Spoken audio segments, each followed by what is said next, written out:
اگر انسان یہ جان لے کہ میں کتنا کمزور ہوں اور اتنا کمزور ہونے کے بعد کتنے قوی اور کتنے طاقتور کی نافرمانی کر رہا ہوں تو شاید انسان اللہ کی نافرمانی نہ کرے۔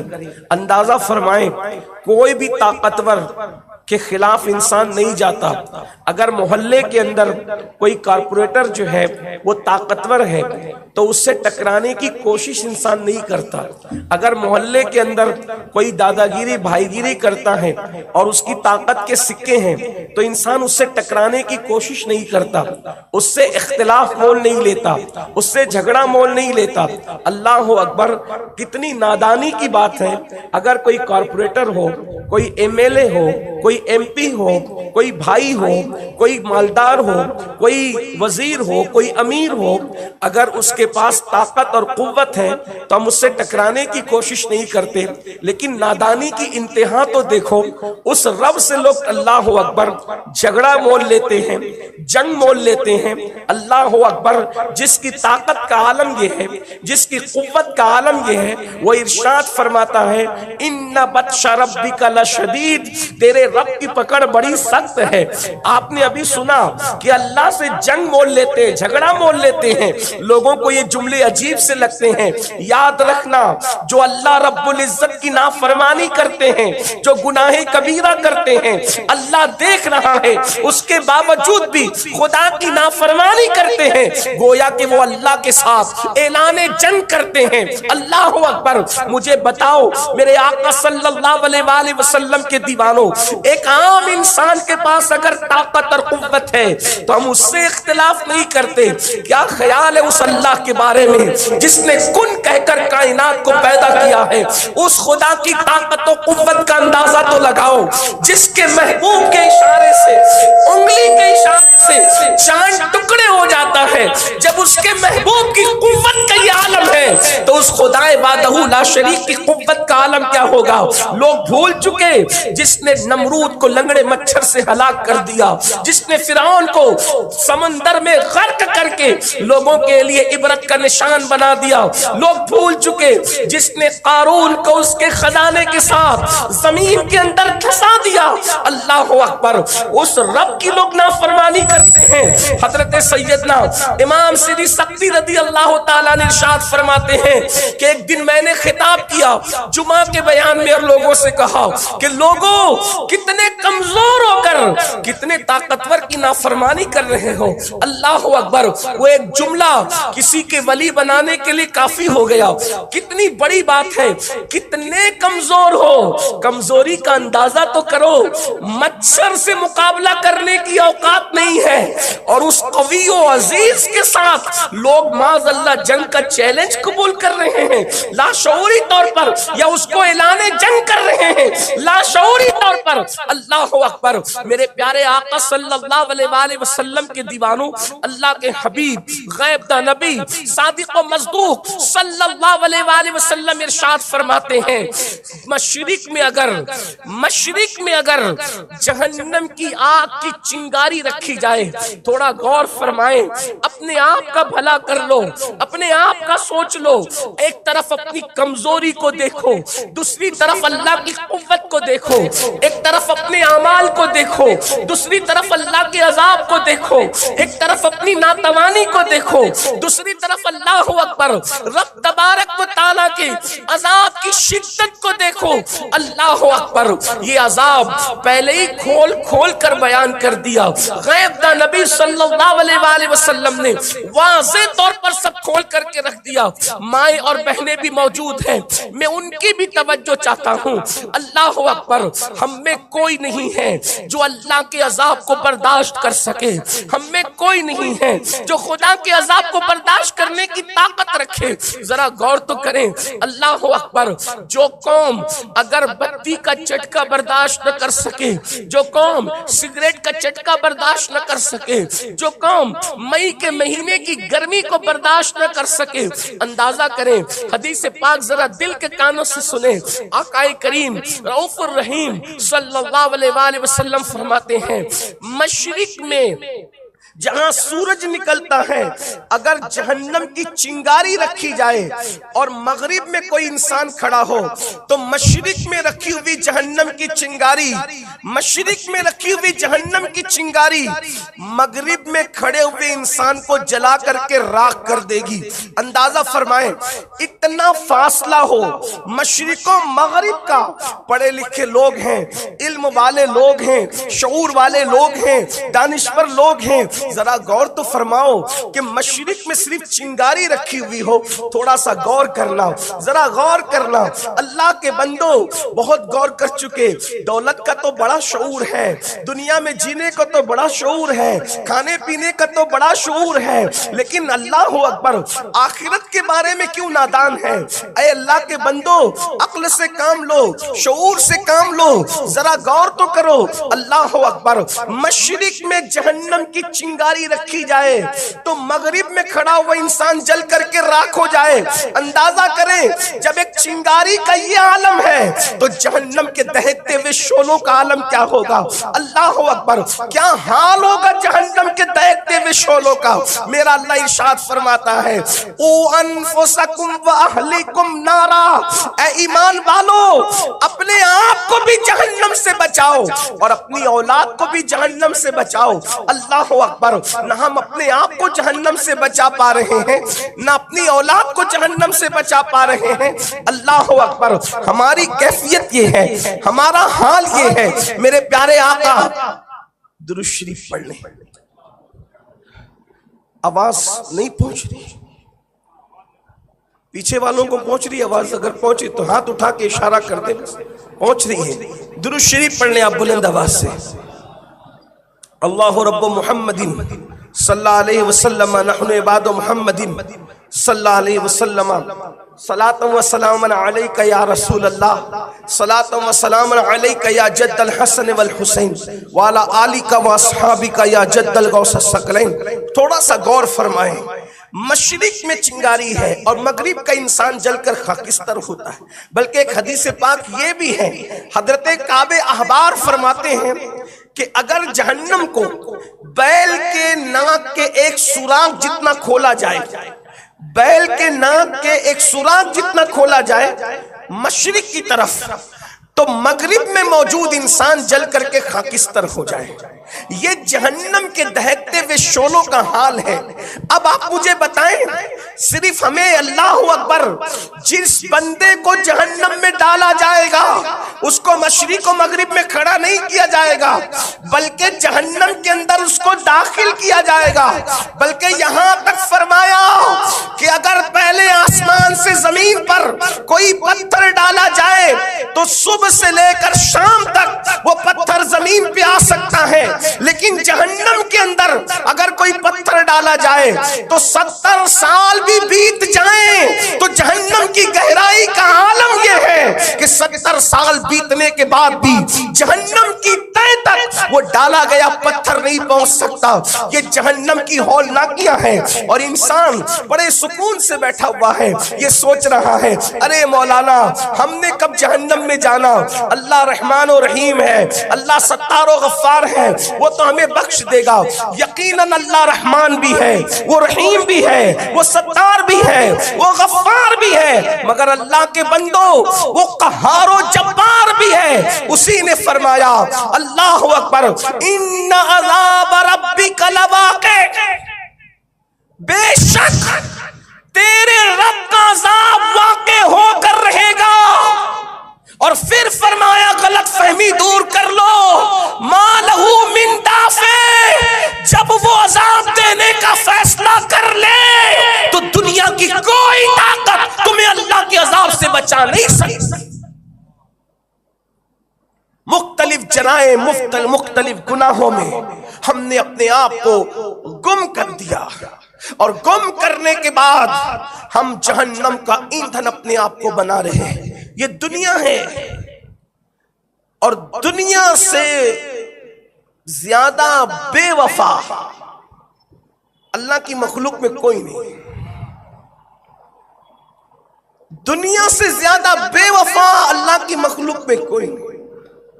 اور انسان سب سے زیادہ جس سے پیار کرتا ہے وہ اسی دنیا سے پیار کرتا ہے. چوری کیوں کر رہا ہے؟ دنیا سے محبت ہے. زنا کیوں کر رہا ہے؟ دنیا سے محبت ہے. نفسانی خواہشات کے پیچھے کیوں جا رہا ہے؟ دنیا سے محبت ہے. سوچو، خالق وفا کو وفا پیدا کرنے والے سے بغاوت اور بے وفا دنیا سے محبت. سوچے تو صحیح، دنیا کتنی ہم سے بڑا بے وقوف کون ہوگا میرے بھائی؟ نادان کون ہوگا؟ اس دنیا نے کس کا ساتھ دیا؟ میرے امام فرماتے ہیں شہد دکھائے، زہر پلائے، قاتل ڈائن شوہر کش، اس مردار پہ کیا للچایا؟ دنیا دیکھی بھالی ہے، سونا جنگل رات اندھیری، چھائی بدلی کالی ہے، سونے والوں جاگتے رہیو، چوروں کی رکھوالی ہے، سونا بن ہے، سونا پاس ہے، سونا زیر اٹھ پیارے، تو کہتا ہے میٹھی نیند ہے، تیری متھی نرالی ہے. اللہ اکبر. اللہ کے بندو، موت کی تلوار سروں پہ لٹک رہی ہے. اس دنیا میں ہم بہت دن تک کے لیے نہیں آئے. قرآن تو دنیا کو لہو و لعب کہتا ہے. دنیا کیا ہے؟ کھیل کود ہے. یہ دنیا کھیل کود. اللہ نے قرآن میں فرمایا دنیا لہو و لعب ہے، کھیل کود ہے. اور کھیل کہتے ہی اسے ہے جو ختم ہونے کے لیے شروع ہوتا ہے. کھیل کہتے ہیں اس کو ہے جو ختم ہونے کے لیے شروع ہوتا ہے. جس طریقے سے کھیل ختم ہونا ہے ایسے ہی دنیا نے بھی ختم ہونا. جو ختم ہو جائے اس سے پیار کر رہے ہیں، اور جو کبھی ختم نہیں ہوگا. کل من علیہا فان وَيَبْقَى وَجْهُ رَبِّكَ ذُو الْجَلَالِ وَالْإِكْرَامِ. اللہ کی ذات کے سوا سب فنا ہو جانا ہے، اور ہم اس سے پیار نہیں کرتے، اسی لیے گناہ کرتے ہیں. گناہوں میں لذت اسی لیے آتی ہے کہ خدا کا پیار نہیں رہ گیا. جن کے دلوں میں خدا کا پیار ہے وہ گناہ کا تصور نہیں کر سکتے. آج مختلف گناہوں کے نام پر ہم گناہوں کے دلدل میں، بلکہ مختلف فیشن کے نام پر ہم گناہوں کے دلدل میں ڈوبے ہوئے ہیں. مال کی محبت، دنیا کی محبت آج حرام پر اکسا رہی ہے. کتنے مسلمان ہیں جو حرام سے بچتے ہیں. ایک بات پہلے آپ کو بتا دوں، آج کل سب کی توجہ ہے نیکی کرو، نیکی کرو، نیکی کرو، نیکی کرو. میں کہتا ہوں اللہ کے بندو، اسلام میں نیکی کی جتنی اہمیت ہے اس سے زیادہ گناہ سے بچنے کی اہمیت ہے. آپ نیکی کرو نہ کرو، آپ نے گناہ سے بچنا ہے. پہلی بات آپ دماغ میں بٹھا لو، توجہ اگر آپ کی ہے دماغ میں، نیکی کرنے پہ توجہ دینے کی بجائے گناہ سے بچنے پہ توجہ دو. اگر مجھ سے کوئی پوچھے مالدار بننے کا طریقہ کیا ہے تو بہت سے لوگ بتائیں گے مالدار کیسے بنتے ہیں. کہ 5 لاکھ کماؤ، 2 لاکھ کماؤ، 10 لاکھ کماؤ، مالدار بن جاؤ گے. میں نے کہا جھوٹ، غلط، بالکل غلط. 5 لاکھ 10 لاکھ کمانے سے کوئی مالدار نہیں بنتا. تو کہا کیوں؟ میں نے کہا 5 لاکھ کما رہے اور 6 لاکھ روزانہ خرچہ کرے تو 5 لاکھ کمانے کا اعتبار کیا ہے؟ 10 لاکھ کما رہا ہے 25 لاکھ روزانہ خرچہ کر رہا ہے تو 10 لاکھ کمانے کا اعتبار کیا ہے؟ اگر مالدار بننا ہے تو میں کمانے کی بات نہیں کروں گا، میں بچانے کی بات کروں. خرچہ کم کرو، مالدار بن جاؤ. یہی تو اصول ہے. جو خرچہ کم کرے گا وہ مالدار بنے گا. بلا تمثیل نیکی پر جتنی امت کی توجہ ہے، آج بہت فخر سے لوگ کہتے ہیں مولانا ہم تہجد بھی پڑھ رہے ہیں. میں نے کہا آپ کو سلام ہے. اتنی مرتبہ درود پڑھ لیتے ہیں. میں نے کہا آپ کو سلام ہے. پھر اتنی مرتبہ پھر اشراق بھی ہے، چاشت بھی ہے، پھر کلمہ بھی ہے. لیکن میں آپ سے پوچھتا ہوں یہ سب کچھ کرنے کے بعد جیب میں ٹوپی رکھ کر پھر تو نشہ بھی تو کر رہا ہے، پھر تو عورتوں کے ساتھ عشق بھی تو لڑا رہا ہے. ایک جیب میں ٹوپی ہے اور موبائل کے اندر کیا رکھا ہوا ہے. تو جتنی کوششیں تمہاری نیکی کی طرف ہے اس سے زیادہ توجہ گناہ سے بچنے کی طرف کرو. کیوں؟ اس لیے کہ جو نیکی کرے گا وہ گناہ بھی کر سکتا ہے، لیکن جو گناہ سے بچے گا وہ صرف نیکی ہی نیکی کرے گا. گناہ سے بچنا خود بڑی نیکی ہے، بلکہ نیکی اور گناہ میں فرق یہ ہے، جو نیکی کرے صلہ یہ ہے اسی کی مثل اللہ اس کو 10 عطا کرے گا۔ ایک نیکی کرو تو نیکی کا صلہ کیا ہے؟ 10% اور تمہیں نیکی مل جائے۔ لیکن اگر گناہ سے بچو گے تو قرآن کہتا ہے وَلِمَنْ خَافَ مَقَامَ رَبِّهِ جَنَّتَانِ، جو اللہ کی بارگاہ میں کھڑے رہنے سے ڈر گیا، یعنی اس نے گناہ چھوڑ دیا، اللہ اس کو 2 جنتیں عطا فرمائے گا۔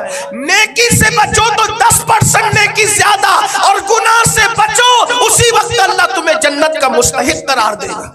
گناہ سے بچنے کی زیادہ اہمیت ہے۔ آج ہم گناہ سے بچ نہیں پا رہے، ہر سال عمرہ پہ بھی جا رہے ہیں، حج پہ بھی جا رہے ہیں۔ حضرت کا دھندا کیا ہے؟ تو بھلے جھوٹ بول کے کاروبار کرتے ہیں، ملاوٹ کر کے کاروبار کرتے ہیں۔ میں نے کہا کس نے کہہ دیا آپ کو ہر سال عمرہ پہ جانے کے لیے؟ ہر سال عمرہ پہ نہ بھی جاؤ، ہر سال حج پہ نہ بھی جاؤ، حلال کماؤ، یہ حج اور عمرہ سے بڑھ کر ہے۔ حضرت سیدنا ابراہیم خواص رضی اللہ تعالیٰ عنہ فرماتے ہیں، جملے پہ غور کر لیں، بہت خوبصورت جملہ آپ نے فرمایا حرام کے ایک لقمے سے بچ جانا، حرام کے ایک لقمے سے بچ جانا میرے نزدیک 100 نفلی حج کرنے سے بہتر ہے۔ اندازہ فرمائیں کتنے لوگ ہیں جو حلال پر ہیں، پھر کہتے ہیں نماز میں مزہ نہیں آتا، پیٹ میں کیا ڈال رکھا ہے؟ پیٹ میں تو حرام کا لقمہ ہے، جھوٹ بول کے کما رہے ہو، ملاوٹ کر کے کما رہے ہو، بلکہ کچھ لوگ تو اتنے جری ہیں کہ وہ سود کا دھندا کر رہے ہیں۔ اب تو ڈر لگتا ہے کہ کس کے یہاں جائے دعوت میں، کس کے یہاں نہ جائے۔ اس لیے پہلے بزرگ لوگ 5 منٹ 10 منٹ کی تقریر کرتے تھے، لوگ بدل جاتے تھے۔ گھنٹوں گھنٹوں تقریر کرو کوئی بدلتا ہی نہیں ہے۔ وجہ جو سن رہے نا ان کے پیٹ میں حلال ہے، اور جو سنا رہے ان کو بھی حلال کھانے نہیں دیتے۔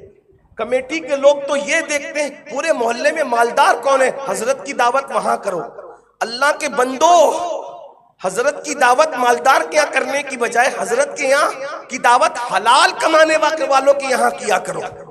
جب آپ مقرر ہی کے پیٹ میں حرام لال ڈال کر کے لاؤ گے تو اس کی بات کہاں اثر کرے؟ میں جانتا ہوں کہ مقرر لوگ کو پتہ نہیں ہوتا، علماء کو معلوم نہیں ہوتی، ان کو وہ تو مہمان ہوتے ہیں، باہر سے آتے ہیں، کہیں اور سے آتے ہیں۔ یہ ذمہ داری آپ کی ہے۔ آپ کو بتاؤں آج ظالم حکمراں دنیا بھر کے اندر ننگا ناچ کر کے فرعون کی یادوں کو تازہ کر رہے ہیں۔ لوگ بددعائیں کرتے ہیں مصلی پر، کیوں قبول نہیں ہوتی؟ کیوں قبول؟ پیٹ میں حلال نہیں رہے۔ دنیا داروں کا پیٹ تو دنیا داروں کا پیٹ ہے، دین داروں کے پیٹ میں بھی آپ نے حلال رہنے نہیں دے، اس لیے دعائیں قبول نہیں ہو رہی۔ حلال کو لازم پکڑو، بلکہ رات بھر عبادت نہ بھی کوئی کرے، صرف فرائض واجبات اور تاکیدی سنتوں پر ہی اکتفا کرے اور حلال ہو تو اس کے ولی بننے کے لیے کافی ہے۔ لقمہ حلال سے توجہ ہٹی ہے مسلمانوں کی۔ ایک مرتبہ حجاج بن یوسف، یہ حجاج بن یوسف وہ لعنتی اور بدترین انسان ہے کہ جو مولائے کائنات کی بددعا سے پیدا ہوا تھا۔ اب تک آپ نے سنا ہوگا کہ دعا سے بہت سے بچے پیدا ہوئے، لیکن یہ بددعا سے پیدا ہوا، مولا علی کی بددعا سے یہ پیدا ہوا۔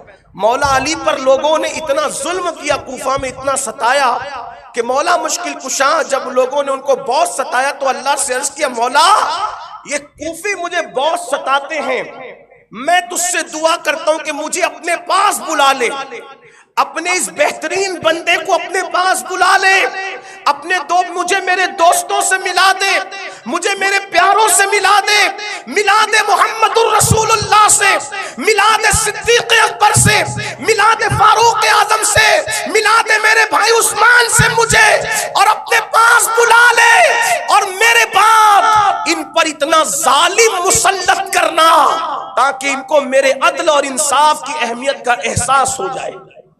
تو بزرگان دین فرماتے جس دن مولا علی کی شہادت ہوئی اسی دن حجاج بن یوسف کی ولادت۔ آپ کی شہادت کا دن اور حجاج کی ولادت کا دن ایک ہے۔ آپ کی بددعا سے پیدا ہوا حجاج، اور اتنا ظالم تھا کہ لوگوں کو چھریوں سے ذبح کر، ہزاروں صحابہ کا قاتل حجاج، ہزاروں تابعین کا قاتل حجاج، حضرت عبداللہ ابن زبیر کو مکے کی سرزمین پر سولی پہ کئی دن تک اس نے لٹکائے رکھا، بہت ظالم تھا۔ جب یہ کوفہ آیا تو کچھ لوگوں نے اس سے کہا حجاج تو جہاں گیا تو نے ظلم کیا، اب تو کوفہ آیا ہے یہاں ظلم نہ کرنا۔ اس نے کہا کیوں؟ کہا یہاں 5 بزرگ لوگ ایسے ہیں کسی کے لیے دعا کرے تو بھی قبول ہوتی ہے اور بد دعا کرے تو بھی قبول ہوتی ہے، اس لیے حجاج یہاں تو نے ظلم نہیں کرنا، وہ تیرے لیے بد دعا کریں گے تو برباد ہو جائے گا۔ اس نے کہا اچھا۔ وہ 5 بزرگوں کو اس نے دعوت دے کے محل میں بلایا اور بلانے کے بعد ان کو کھانا کھلایا۔ ان بزرگوں کو تو پتہ بھی نہیں تھا، معلوم بھی نہیں تھا، ان کو کھانا کھلایا۔ جب وہ کھانا کھا چکے جانے لگے تو ایک بزرگ نے فرمایا حجاج سنا ہے تم بہت ظلم کرتے ہو، یہاں مت کرنا، ہم 5 کو دیکھ رہے ہو نا، ہم 5 میں ایک آدمی وہ ہے اگر دعا کرے تو بھی قبول، بد دعا کرے تو بھی قبول، اگر تم ظلم کرو گے تو ہم تمہارے خلاف بد دعا کر دیں گے، بچنا۔ اس نے کہا چلو جاؤ یہاں سے، نکلو چلو، تم میرا کچھ نہیں بگاڑ سکتے۔